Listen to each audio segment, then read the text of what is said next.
Hello, my name is Chris Williams from R8 Games, and in this video I'm going to teach you how to play our 2 to 5 player skateboarding card game, Kickflip. The goal of Kickflip is to have the single highest scoring turn at the end of the game. Each player will have a total of only 3 turns, with each turn producing its own score.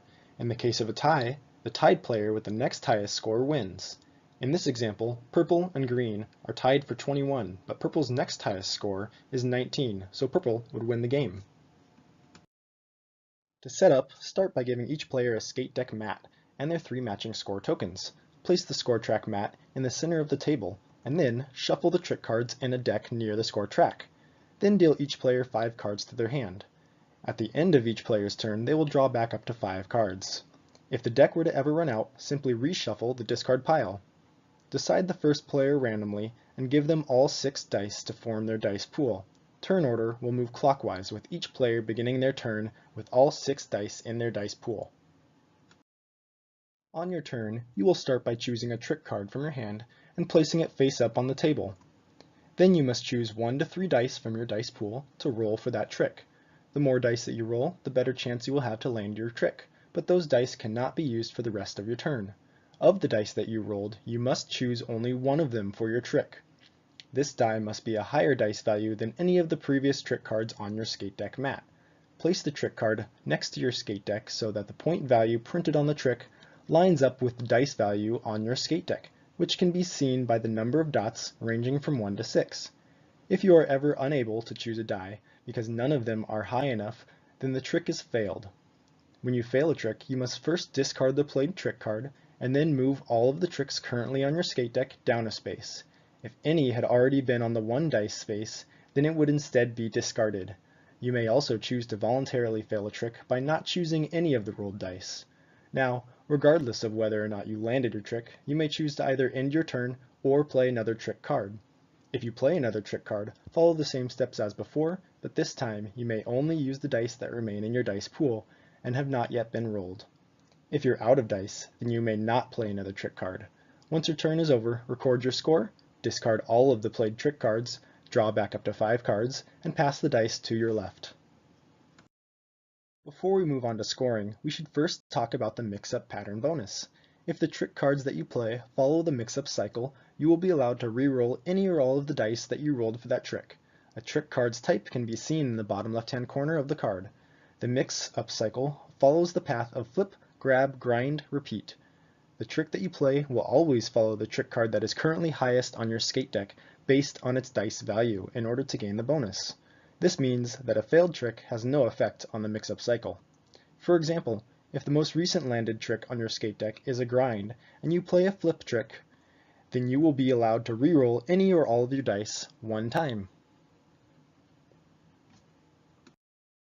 There is one other type of pattern bonus that can be achieved. This is called a combo bonus, and they can either be a set or a run. This type of bonus will earn you bonus points at the end of your turn based on the printed values on your trick cards. The number of cards in a combo determines the amount of bonus points earned, and you may have multiple combos in a single turn. A single card can even be used in more than one combo. Empty dice value spaces do not interrupt a combo. A set combo refers to cards in a row with the same printed value on them, while a run combo refers to cards in a row whose printed values increase by 1 point at a time. In the example shown, the bottom 3 cards, each valued at 2, 3, and 4, form a run of 3 cards, earning a bonus of 3 points, while the top 2 cards, each valued at 4 points, form a set of 2 cards, earning a bonus of 1 point. The amount of bonus points that is earned is also listed on your skate deck mat. Now on to scoring.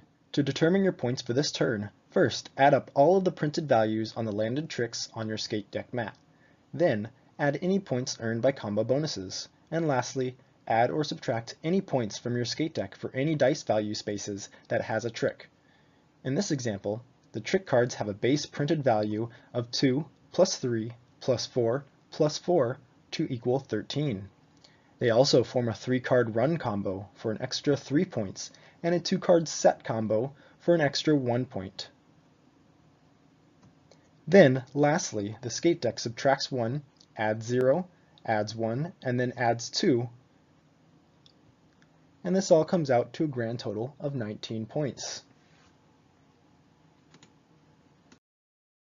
To record your score, place an unused cube of your color onto the score track. Do not increase any of your previous scores, as each turn will have its own individual score.